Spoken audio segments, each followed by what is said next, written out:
Gazette du Togo, une vision sur l'actualité togolaise et sur le monde.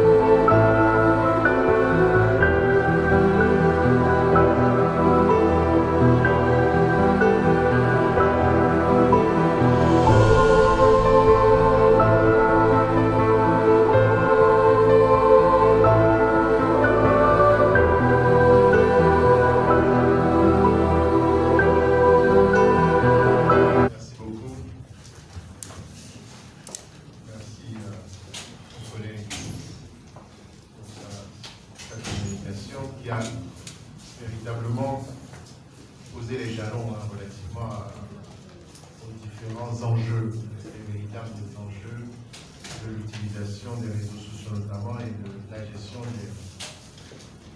des plateformes.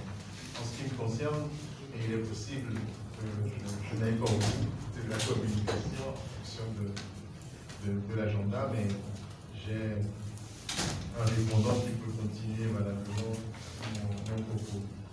Alors, en ce qui me concerne, je vais revenir très rapidement sur ce que l'on entend véritablement par les plateformes et quelques pistes à ouvrir sur les devoirs qui doivent être ceux des administrateurs des plateformes, les responsabilités qui peuvent être encouru. Je pense que cela paraît normal ou logique. Aujourd'hui, nous avons choisi de centrer l'analyse autour de WhatsApp pour une raison simple que vous devinez aisément. WhatsApp est la messagerie reine. Quelques atouts, simplicité, efficacité, gratuité et surtout application très populaire qui va nous ouvrir des champs pour envoyer des messages, des photos, des vidéos, des audios et plus encore, désormais, en tout cas depuis quelque temps, nous permet de créer des groupes. Créer des groupes avec nos amis, nos familles, des étrangers, des gens qu'on ne connaît pas. Et ce que l'on peut observer, c'est qu'il y a même une tendance très forte des administrateurs de groupes d'attirer des profils particuliers dans les groupes. Vous pouvez vous faire démarcher par un administrateur de groupe qui souhaite vous intégrer dans son groupe. Et il est très intéressant, au regard de la croissance même de ces groupes-là, il est très intéressant de s'arrêter sur l'idée même de groupe sur WhatsApp. Lorsqu'on regarde les groupes, on pense d'abord à l'administrateur. Alors il faut s'interroger, qui on considère comme un administrateur? Parce qu'il faut l'identifier pour pouvoir poursuivre la réflexion. L'administrateur, très simplement, c'est celui-là qui, je pense en général une personne physique, qui va prendre l'initiative de créer le groupe. Et la définition peut s'élargir, parce que bien régulièrement, et au regard de la taille des groupes, on observe la désignation d'autres administrateurs.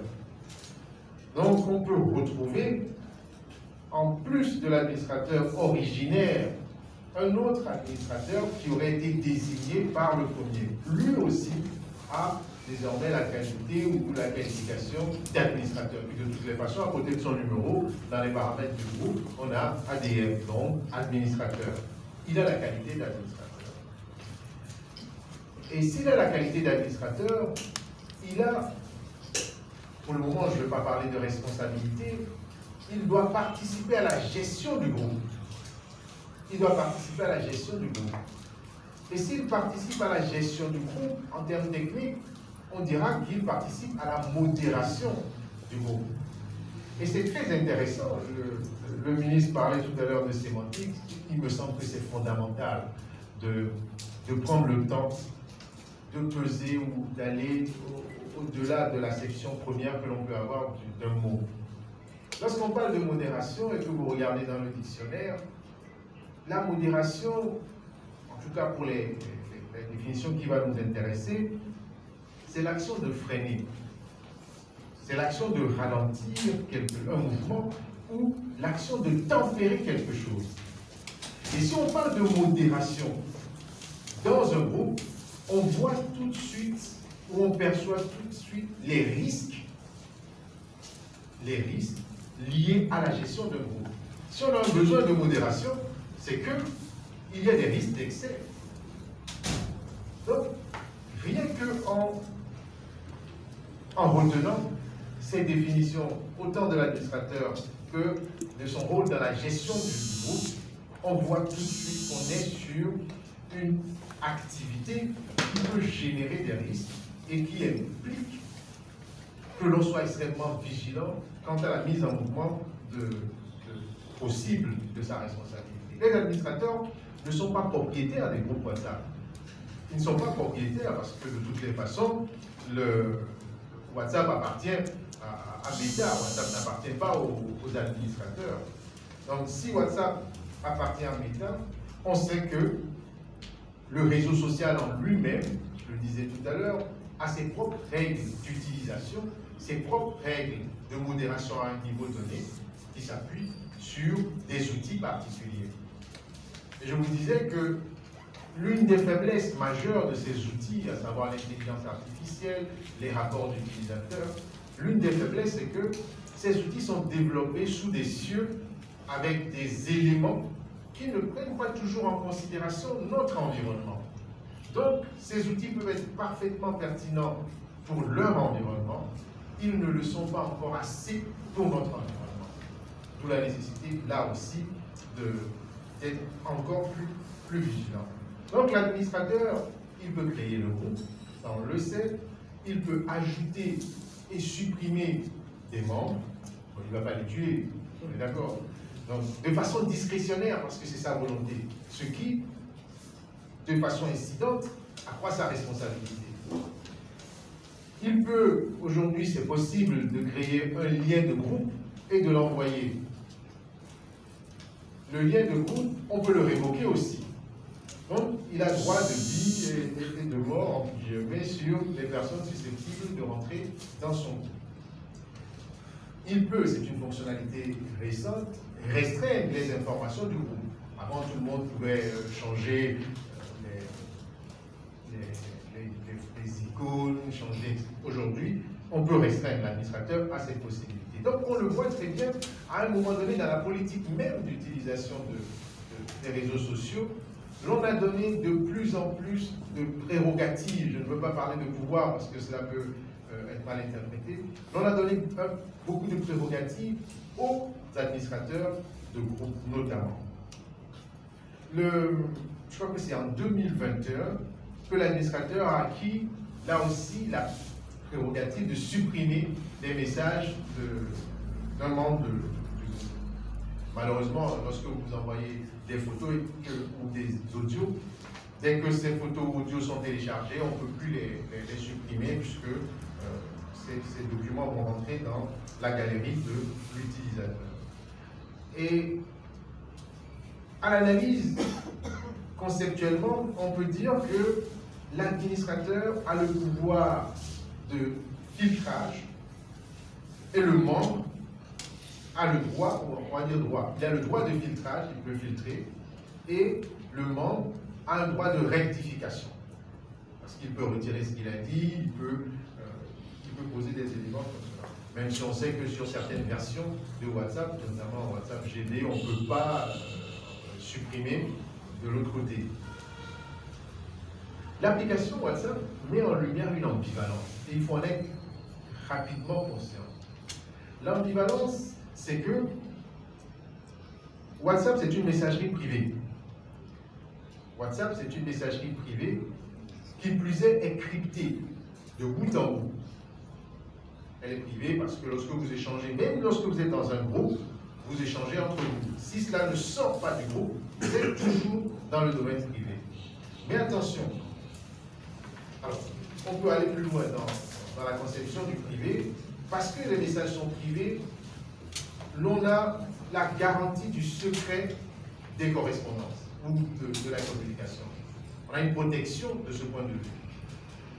Mais attention, justement, l'ambivalence va se manifester parce que, au-delà du caractère privé, ces conversations qui sont au départ dans le cercle de l'intimité peuvent devenir très rapidement publiques.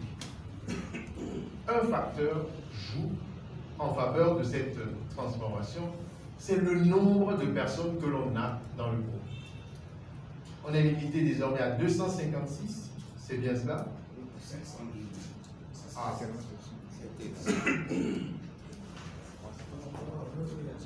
je l'ai suivi.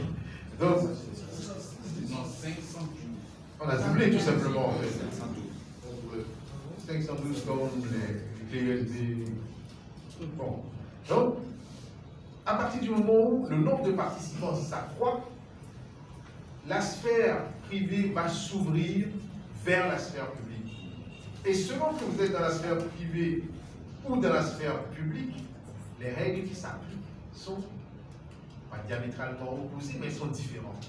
Donc vous voyez bien que sur quelque chose qui au départ pouvait être ressenti comme un petit cercle d'amis où on échange, on bascule très vite dans un cercle qui est ouvert à tout venant et qui peut exposer à des responsabilités plus importantes. On le sait, dès que vous avez des prérogatives, ces prérogatives sont corrélées par une responsabilité. Or, je viens de le dire, vous avez vu l'administrateur dans sa position, toutes les prérogatives qu'il a. Ces prérogatives vont mécaniquement donner lieu à une responsabilité. En droit, classiquement, la responsabilité de celui qui a envoyé le message ne souffre d'aucune difficulté. Si vous insultez quelqu'un sur une plateforme et qu'on vous identifie, c'est votre responsabilité qui est engagée. Il n'y a pas de difficulté là-dessus. C'est vrai, lorsque on peut s'interroger, parce qu'on sait que WhatsApp, c'est à partir de 16 ans, je crois, dans leurs conditions générales. Et pour ceux, certains peuvent penser qu'à 16 ans, on n'a pas de responsabilité. Ici, sur la responsabilité peut être engagée. Donc, si l'on a la possibilité de pouvoir gérer un groupe comme cela, d'être entre deux feux, soit la sphère privée lorsque les conditions sont réunies, ou alors la sphère publique lorsque d'autres conditions sont réunies, l'on peut commencer à s'interroger sur l'étendue de la responsabilité de l'administrateur du groupe. Si par exemple une information fausse a été publiée et qu'elle a été relayée sans que l'administrateur ne réagisse, s'il y a eu de la diffamation, s'il y a eu de l'injure, et toutes les situations d'influence qui ont été soulevées par le ministre Rinoir, ces situations peuvent aussi générer de la responsabilité, peut-être pas immédiatement d'un ordre pénal ou civil, mais une responsabilité beaucoup plus importante parce que ce qui va être tiré des conséquences d'une influence dont vous avez été l'objet peut être dramatique. On parle aujourd'hui, pour rester dans notre sphère de concurrence économique accrue entre les États. Nous, on met en place une plateforme, enfin, on a mis en place une plateforme industrielle dans notre pays. Les Béninois font la même chose. Les Béninois font la même chose. Le Gabon était pionnier. On sait qu'il y a des prospections, que ce soit en Côte d'Ivoire, au Ghana. Et l'ambition de ces gouvernements est très simple, faire travailler les citoyens pour pouvoir accroître le produit intérieur brut, pour augmenter les salaires notamment. Mais si à l'interne, on se retrouve à être l'instrument d'une influence négative contre son pays, vous voyez, la responsabilité est de toute autre nature. Cela a été dit, et bien dit d'ailleurs. Je vais m'en tenir à la responsabilité pénale et civile. Et vous allez voir comment on peut la construire. A priori, lorsque l'on analyse la situation de l'administrateur, l'on peut penser que l'administrateur a des pouvoirs limités qui consistent à expulser les membres, ou à ajouter les membres, à expulser plutôt les membres récalcitrants. Donc, il n'a pas le pouvoir de censurer le contenu avant qu'il ne soit posté. Mais aujourd'hui, il a le pouvoir de le censurer a posteriori. Donc, tout ça, mis bout à bout, et à la lecture de nos textes, l'on peut penser, parce qu'à aucun moment il est mis dans un de nos textes, l'administrateur de WhatsApp, si il commet telle faute, il a telle responsabilité. Donc à première lecture, on peut se dire qu'il n'y a pas de responsabilité de l'administrateur parce qu'il n'a pas posté de message. Et bien c'est là où il faut être extrêmement fin dans l'analyse parce que, première chose, lorsque le juge est saisi d'une problématique, il ne peut pas refuser de trancher au motif qu'il n'y a pas de texte qui dit que l'administrateur est responsable de ceci ou de cela. Il est obligé de sévir. Et pour le faire, il procède par interprétation. Pourquoi je le dis? Parce que, clairement, dans notre législation aujourd'hui, nous n'avons pas de texte spécifique, ce qui d'ailleurs a ouvert un débat qui n'est pas encore clos, sur la nécessité ou pas de créer des règles spécifiques à la gestion des plateformes de réseaux sociaux.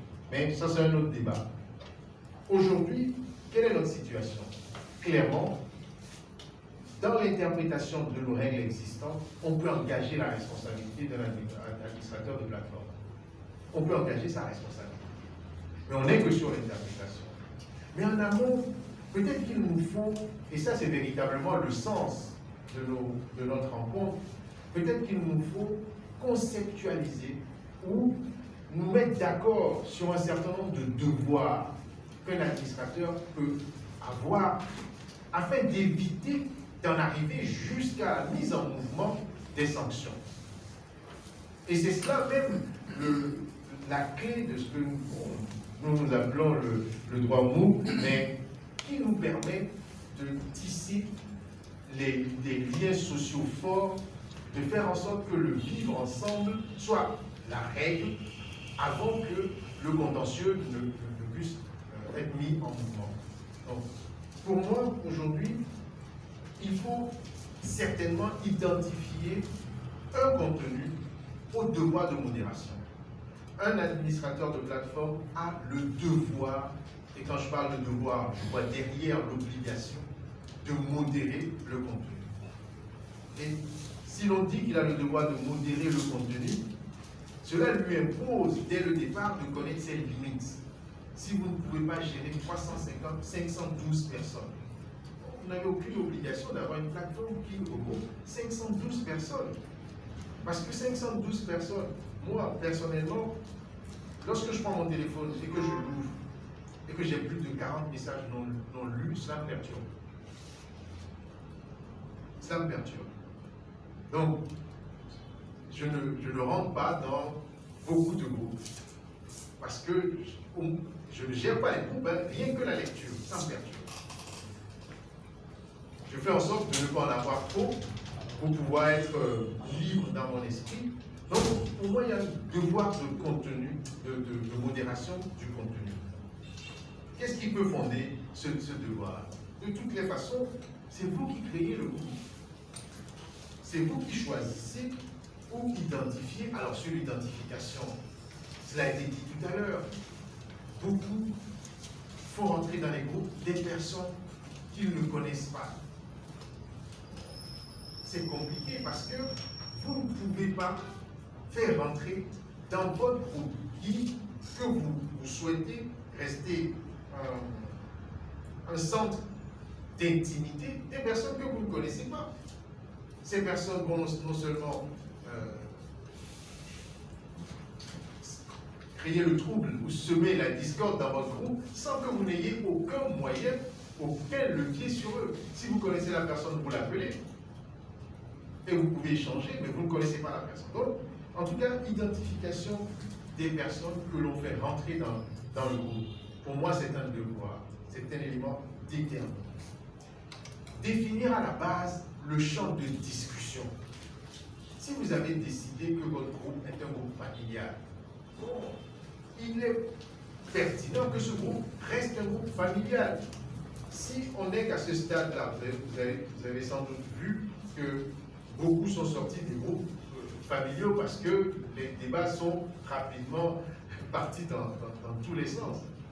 Dans un groupe de famille, il faut parler de famille. On a décrit ou restreint le champ de la discussion. Si on est dans un groupe politique et que les échanges dérapent pour aller sur les affaires sexuelles, on n'est plus dans le champ. Il faut être capable de tenir cette délimitation.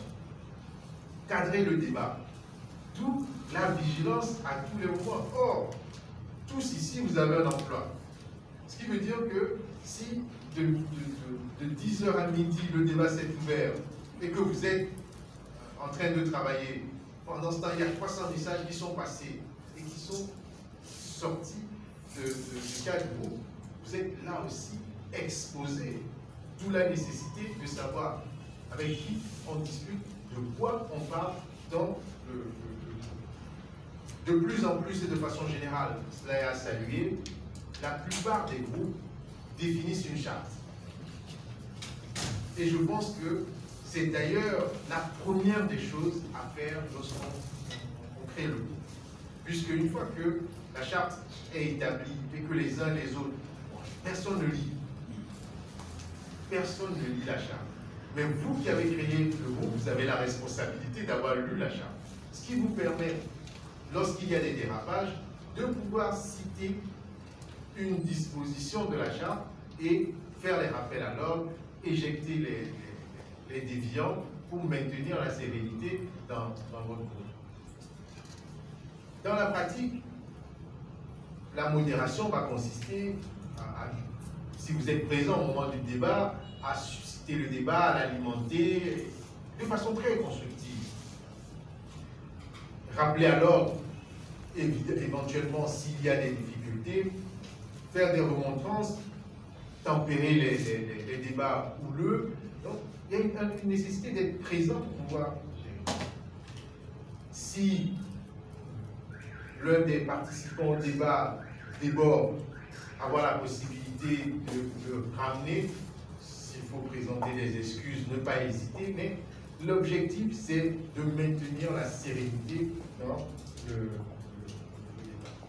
Faire en sorte que tous les messages qui sont contraires à la charte ou qui sont hors du cadre soient supprimés systématiquement pour se prémunir contre les difficultés qui pourraient survenir. Donc, vous aurez un devoir de surveillance des postes, de vérification, parce qu'il y aura des informations publiées naïvement par un des participants. Si vous avez des doutes, vous devez commencer à construire votre exonération de responsabilité en l'interpellant sur la source de son information. Et en le faisant, vous ménagez une porte de sortie au cas où. Mais si vous vous taisez et que son information, qui est mauvaise par nature, qui est fausse par nature, fait fleurer, le moment venu, votre responsabilité pourra être recherchée, on le fera. Donc,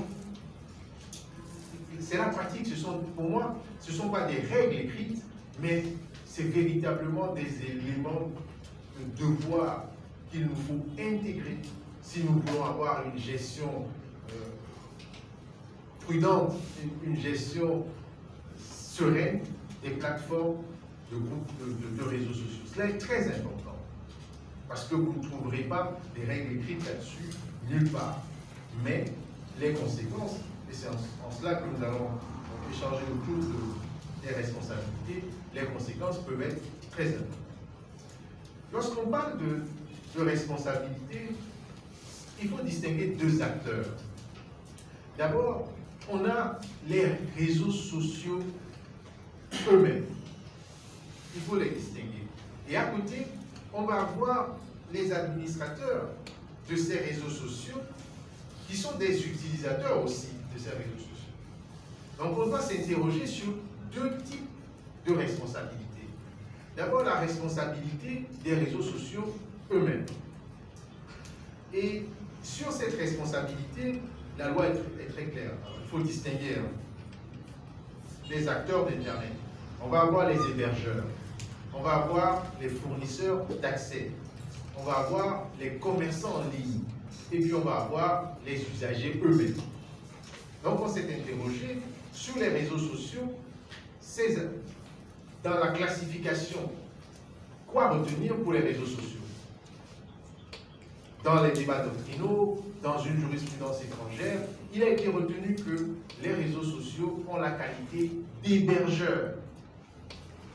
C'est-à-dire que les réseaux sociaux ne sont pas acteurs directs, ils créent les conditions pour que vous et moi, nous puissions venir échanger nos messages et nos audios notamment. Et à partir de là, ils ne sont soumis qu'à une responsabilité allégée. Ils ont une obligation générale de surveiller les informations qui sont transmises par leur biais, mais c'est véritablement une responsabilité allégée. Ils n'ont pas l'obligation, ils ont juste l'obligation, si un message à caractère, un message illicite est posté, de supprimer ce message a posteriori. Et souvent, c'est quand on leur demande de le faire qu'ils le font de façon diligente. S'ils ne le font pas de façon diligente, leur responsabilité peut être aggravée. Sinon, ils ont une responsabilité aussi allégée que celle-là. C'est l'une des raisons pour lesquelles je vous disais tout à l'heure que pour régler cela, ils ont créé des algorithmes grâce à l'intelligence artificielle, au rapport des utilisateurs, pour pouvoir le faire automatiquement. Mais nous, dans notre secteur, s'ils le font, ça veut dire que vous pouvez être protégé un tout petit peu. Mais nous, dans notre contexte, ils n'ont pas encore les outils nécessaires pour faire ce déblayage-là. Ce qui accroît justement la responsabilité des administrateurs de plateforme. Maintenant, pour venir aux administrateurs de plateforme. Les administrateurs de plateforme, aujourd'hui, leur responsabilité peut être engagée, je le dis d'entrée de jeu, sur un certain nombre d'infractions. Diffamation, injure, incitation à la haine, à la violence, à la discrimination raciale. Il y a une infraction particulière sur le moral des troupes. J'oublie la qualification, mais on peut aller rechercher leur responsabilité de ce point de vue. Et pour rechercher leur responsabilité, il y aura ces deux distinctions à avoir. D'abord, s'interroger sur la nature ou le caractère privé des échanges. Et les échanges conservant un caractère privé si l'accès est limité exclusivement aux membres, personne d'autre n'y accède, les membres ont un intérêt particulier qui justifie qu'ils fassent partie de ce groupe. Lien familial, lien d'amitié, lien de travail. Vous voyez bien que lorsqu'on fait un groupe et qu'on n'arrive pas à créer un lien, qu'on a des individus hétéroclites, on sort de cette protection. Et encore, la protection, elle n'est pas complète parce que la protection, elle est juste limitée au fait de la déqualification de l'infraction. En tout cas, au lieu d'avoir une infraction qui est qualifiée de délit, on va avoir plutôt des contraventions. Ce qui veut dire que si on considère que ce que vous avez échangé dans le groupe est constitutif, par exemple, d'une diffamation, injure, etc., les peines qui sont prévues ne sont pas les peines prévues pour les délits, mais plutôt pour les contraventions. Donc vous aurez quand même une peine qui sera prononcée, mais elle sera moins parce qu'on parle de contravention. Si l'on retient le caractère public, parce que le caractère public est retenu en général au regard du nombre important des membres, au regard de la fluctuation des membres, les gens qui rentrent et qui sortent, les gens qu'on fait rentrer et qu'on éjecte, et du fait qu'ils ne se connaîtraient pas tous, disqualifie le groupe de privé à public. Et en ce moment-là, les infractions que vous allez retrouver vont être retenues sous la forme de l'offense. sous la qualification de délit avec une aggravation des peines. Donc vous voyez bien que le rôle de l'administrateur ici, de quelque chose qui peut paraître ludique, banal, devient très rapidement une situation qui peut vous ouvrir la voie des contentieux, dont vous aurez du mal à vous débattre ou à vous en sortir. Et moi, je pense qu'on peut même aller plus loin. On peut aller plus loin parce que j'ai regardé dans le code pénal et à la lecture de la jurisprudence, j'ai observé que dans l'article 189 du code pénal togolais, il est disposé que constitue une omission de porter secours le fait de ne pas prêter assistance à une personne en danger lorsque celui qui pouvait agir par lui-même ou en provoquant un secours sans danger pour lui ou pour des tiers s'abstient volontairement de le faire. Si dans un groupe, il y a par exemple des injures qui fleurissent ou des propos gravement diffamatoires qui fleurissent, l'administrateur ne réagit pas du tout. Et la personne qui est visée, peut-être parce qu'elle est fragile, parce que psychologiquement elle n'est pas mature, commet l'irréparable. Moi, juge, je peux aller jusqu'à utiliser cette disposition pour engager la responsabilité de l'administrateur du groupe.